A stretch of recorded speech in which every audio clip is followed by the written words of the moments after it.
Tahukah kamu, skor literasi membaca orang Indonesia tercatat sebagai rekor terendah sejak tahun 2000? Fenomena kemampuan literasi anak Indonesia memang menjadi topik yang penting dan sering dibahas.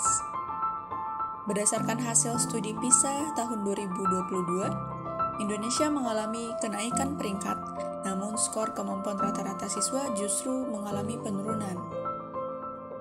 Setiap 3 tahun sekali, murid-murid berusia 15 tahun dipilih secara acak untuk menempuh tes dan mengukur kemampuan para siswa di bidang literasi, numerasi, dan sains.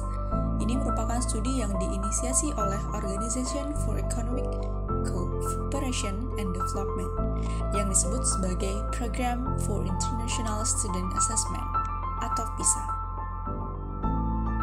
Dilaporkan, skor literasi membaca di Indonesia hanya sebesar 359 poin pada tahun 2022. Capaian ini tercatat lebih rendah dibanding tahun 2018 yang memiliki skor 371 poin. Bahkan, jika ditelisik lebih jauh, skor literasi membaca Indonesia juga lebih rendah dibandingkan capaian pada tahun 2000. Ini menjadi skor literasi 2022 Indonesia sebagai rekor terendah sejak awal berpartisipasi dalam PISA. Sebagai informasi, studi ini melibatkan sebanyak 14.000 pelajar di Indonesia berusia 15 tahun kelas 8 di tingkat SMP dan kelas 10 di tingkat SMA atau SMK. Sementara data PISA tahun 2022 diambil pada periode Mei sampai Juni tahun 2022.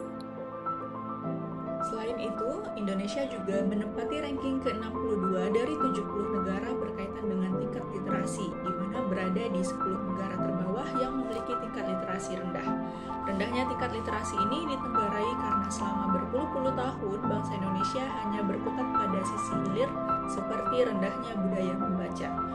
Untuk mengatasi masalah ini, beberapa solusi yang bisa ditempuh antara lain adalah bisa meningkatkan akses terhadap buku yang sesuai dengan kebutuhan masyarakat dari Sabang sampai Merauke, termasuk pada masyarakat yang tinggal di pelosok-pelosok.